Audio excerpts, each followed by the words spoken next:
Ang lakas ng lindol, kung nasa bandang Luzon ka, alam ko, naramdaman mo yan. And nung mga nakaraang araw, may nabalita na rin na may lindol sa bandang Mindanao. And naramdaman ko to habang nakapikit ako kasi patulog na ako. And habang nakapikit ako, ini-imagine ko yung second coming ni Christ. Tapos biglang lumindol. Pero alam nyo, never ako nakaramdam ng fear. Kahit konti, wala akong naramdamang fear. Maybe because, ayun yung sinasabi sa Bible na, that's the peace that you will have. The peace that will surpass all understanding. Because Christ is in me. At mag-iingat kayong lahat. Alam nyo yung mga nangyayari sa mundo ngayon, nagbibigay lang lalo ng apoy sa akin na lalong mapalapit sa Diyos at lalo siyang makilala. Sana ganun din sa inyo. Kasi we all know na the world will gonna end. Diba? And one day, lahat tayo mamamatay.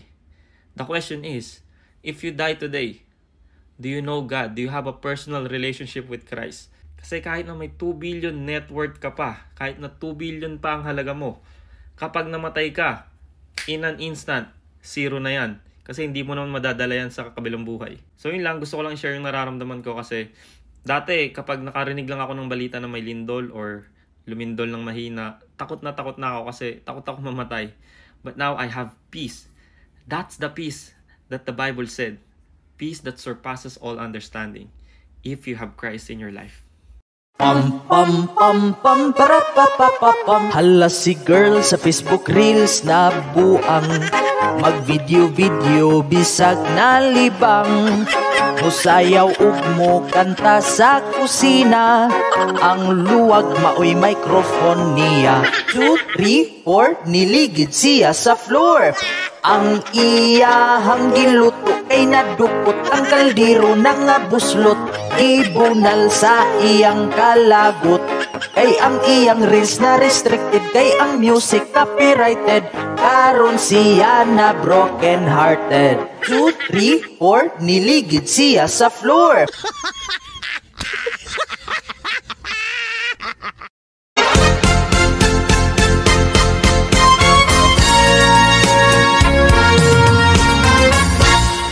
kapag ikaw ay umibig at saka masawi di mo ba daramdamin ito tulad ng daramdam ko sa'yo at kung ito ang siyang tunay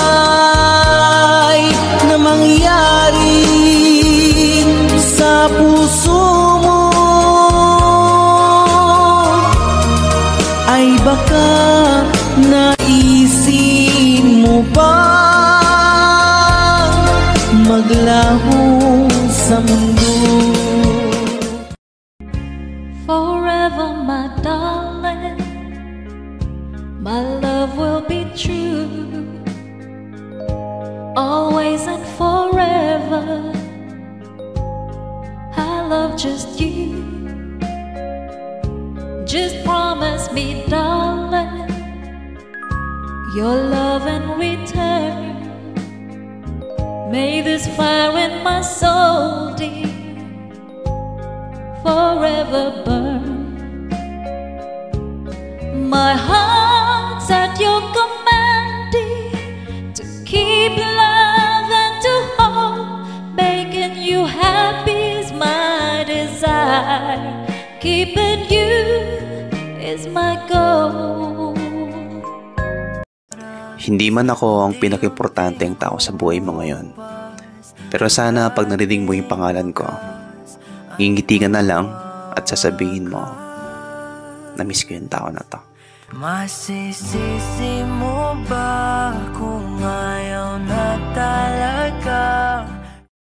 Inday pagminiyok na kay hapit na ka-40. Sayang nimong pagkagwapa kung ikaw mag-inusara. Keep smiling, keep shining, knowing you can always count on me. For sure, that's what friends are for. For good times and bad times, I'll be on your side forevermore. That's what friends are. Daddy, Yes? bigyan mo ako ng 20. Bakit saan mo gagamitin yung 20? Kasi nakakaawa na yung sumisigaw sa labas at siya matanda na din yun. Aba, ang bait naman ni Mira. Ano ba yung sinisigaw niya? Cotton candy. Paano nga ba kami magsasama sa hirap at ginhawa? Sa selos pa lang, hindi na ako makahinga.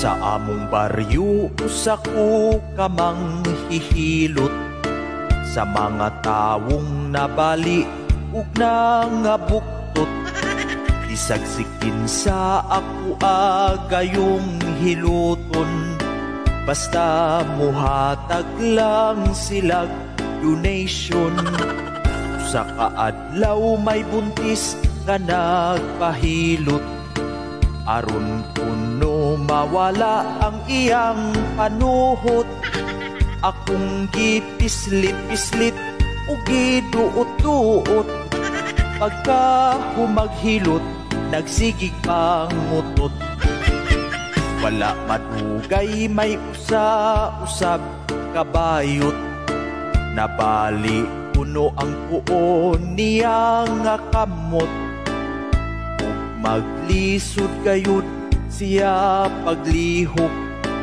tungod kay gilusayan ang iyang ilok akong gihilot hasta ang iyang abaga apan ambot ug naunsa katong hitabua kay ang iyang liog puno ni ungot kung maglakaw siya, mura na og robot. Alam niyo ba yung mahirap sa part ng isang LDR? Pag dumating yung araw na isa sa inyong mawalan ng gana, mapagod, ma-out of love, or worse yung makahanap siya ng mas malapit na makakasama niya araw-araw. Yung tipong nagagawa sa kanya yung mga bagay na hindi mo kayang gawin. Kasi malayo ka. Yung nakakasama at nakahawakan siya. Hindi katulad mo. Chat, phone calls, or video call lang kayo. Wala kang magawa kundi umiyak na lang. At hayaan na lang kung saan siya magiging masaya. Doon mo marirealize. Kahit ibigay mo ang lahat, kapag malayo ka, talo ka. Nagtiis ako. Nakita mo ba? Inintindi kita. Napansin mo ba? Sobrang minahal kita. Pinahalagahan mo ba? Kaya huwag ka magtataka kung isang araw lumayo na lang ako. Kahit sobrang mahal pa kita.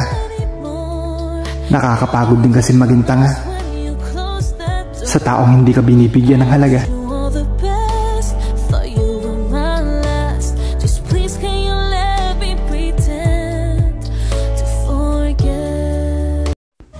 Hindi ako galit. Nagtatampo lang ako. Kasi may mga bagay na di mo kayang gawin sa akin. Pero nagagawa mo sa iba. Akin ka ba talaga? O sa akin ka lang kapag wala na sila?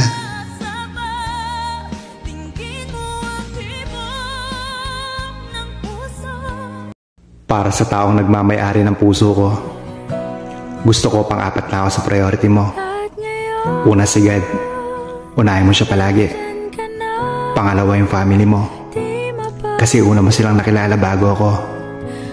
Pangatlo yung sarili mo, tuparin mo lahat ng mga pangarap mo, ha. Tapos pang-apat, ako.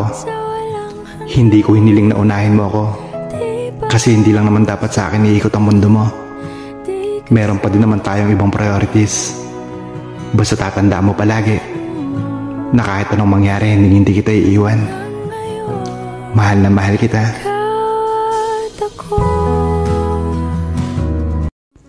Malaya ka na. Pinapalaya na kita. Pero hindi ibig sabihin nun hindi na kita mahal. Hindi ibig sabihin nun hindi na ako iiyak gabi-gabi. Hindi ibig sabihin nun hindi na kita alalahanin. Yung mga bagay na pinagsamahan natin, mga lugar na tinambayan natin, malaya ka nang gawin ang mga bagay na gusto mo. Na hindi na akong kasama mo habang naghahanap pa rin ako ng kasagutan sa tanong na bakit. Bakit tayo mantong sa ganito?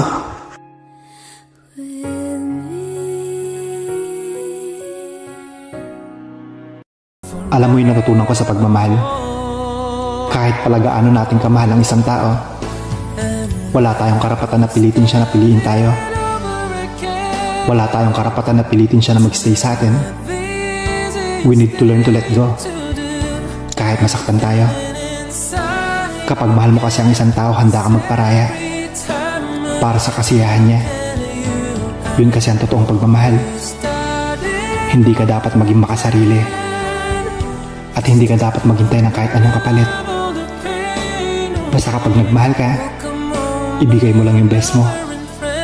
Maniwala ka. Hindi ka makakalimutan ng taong nanakit sa'yo. At pagsisisihan niya na iniwan ka niya.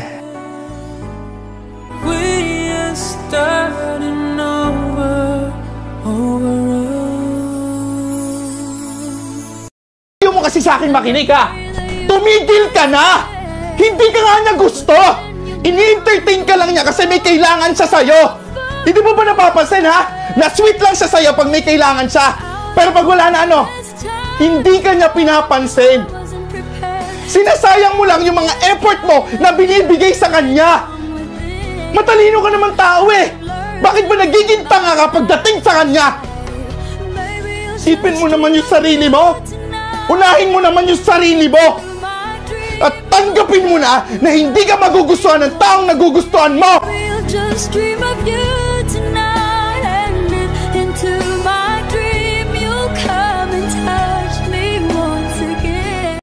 Sinungaling! Wala kang minahal kundi sarili mo. Minahal kita. Pinagkatiwalaan kita. Umasa ako sa wala. Ginawa mo akong tanga. Wala kang bayag, Hector.